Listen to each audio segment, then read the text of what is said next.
Ladies and gentlemen, welcome to It's Rainmaking Time. This is Kim Greenhouse. I interviewed Scott Patterson, the author of the New York Times bestseller, The Quants. And then I read Ellen Brown's article, Computerized Front Running, another Goldman Dominated Fraud. Ladies and gentlemen, we've interviewed Ellen Brown, the author of Web of Debt at webofdebt.com, several times about banking, about forming state banks, about how to get the economy going, and very few people can speak about it with the depth of knowledge that she has and puts together the synthesis of what's happening. Today, the question is, are we living at a time when free markets exist anymore? And if we don't, how do we fix it?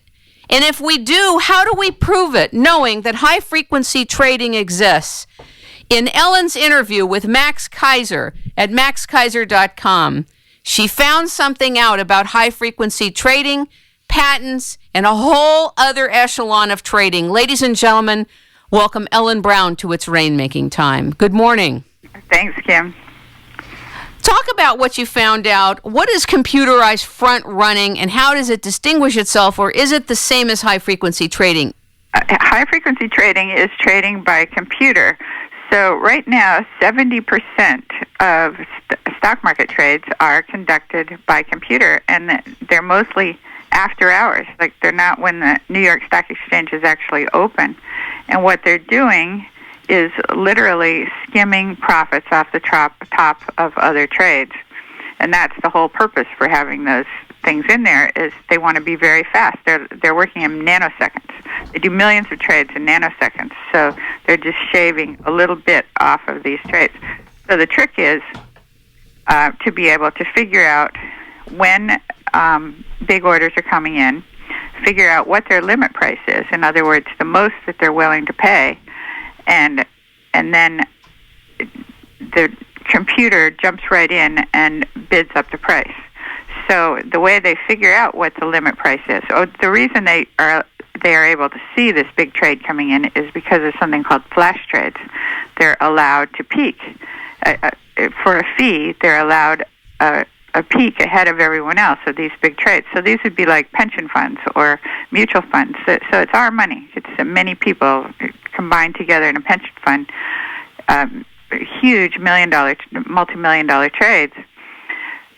Then the computer is able to figure out what the limit price is by it sort of nibbles. Like, let's say that the actual price, in other words, the bid price, the ask price, the price that the actual price right now is 25, and the limit price of this big order is 26. So the computer will nibble at $25.10, $25.20, $25.30. In other words, it'll keep making little tiny orders at these different prices going on up. And those will each get gobbled up until they hit the limit. And then when a sale doesn't go through, then they know that's the limit. So all of a sudden, they buy up those millions of shares, or that many shares. Of course, they don't really buy them. I mean, they don't have the money. They're doing this all with leverage, with on margin, or with borrowed money or credit. So they buy up this huge amount of stock, and then they turn right around and sell it to the pension fund or the mutual fund that's just about to make the order. So all these trades, it's like a huge tax on every single trade or every big trade that they bother to manipulate, and it's a tax on us. They're not creating anything. Obviously, they don't care about the productivity of the company. They're not sticking around to vote on how to best manage the company and make it more productive. All they're interested in is taking money from other people. They're not making anything. They're making money out of their money by taking it away from us. Either that or inflating the system. Either one is going to take money away from us. In your interview with Max Keiser, he shared with you about the virtual specialist, a prototype for high-frequency trading, and this patent that he has on bringing buyers and sellers together. Talk about that. He invented this patent. He the reason he knows so much about it is that he invented the prototype, and his intention was not to invent something that would allow electronic front running. The idea was to prevent electronic front running. So he and his co-owner had a business called the Hollywood Stock Exchange, which was a game, basically. I mean, they were serious about it, but it was on the internet, and you could bet on whether movies would succeed or not. And it was all done electronically. So he needed a program that would match the buyers with the sellers automatically and come out with the real price. So if you had many more buyers than sellers, for example, that would weight the buy side of the sale, so that would put the sale up higher than if you had many more sellers than buyers. So you had to do it. It was all a mathematical thing, comparing buyers with sellers and where they were positioned. So that's fairly straightforward to have, and in fact, he thinks that's the solution, is that you should install this program on every exchange. Don't allow the high-frequency programs to trade. And the old way was you had a specialist, so you wouldn't need that either. A specialist was a guy on the New York Stock Exchange who would stand on the floor at a certain place, and he would be in charge of a particular stock. So and the idea was to make liquid markets. In other words, you wanted to always have a buyer and seller, even if there weren't a real buyer or seller. So if you have a big trade coming in and there's no counterparty for it, then the specialist would step in with his stock of shares and would buy or sell. So that gave him an opportunity to front run. He could jump ahead and make a little money on this, but they weren't supposed to do it. I mean, that was actually against the rules, but they could do it. But the computers, now that's a totally different thing. They're doing every single time. That's their whole intent, is to front run these trades. The Hollywood Stock Exchange, was that an actual real company, or are you saying that was a game? It was a real company, but they didn't trade.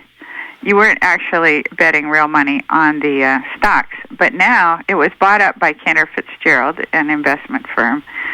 And Cantor Fitzgerald put the good part of his computer program on ice. They bought it and then they stashed it. And then they manipulated the program so that it,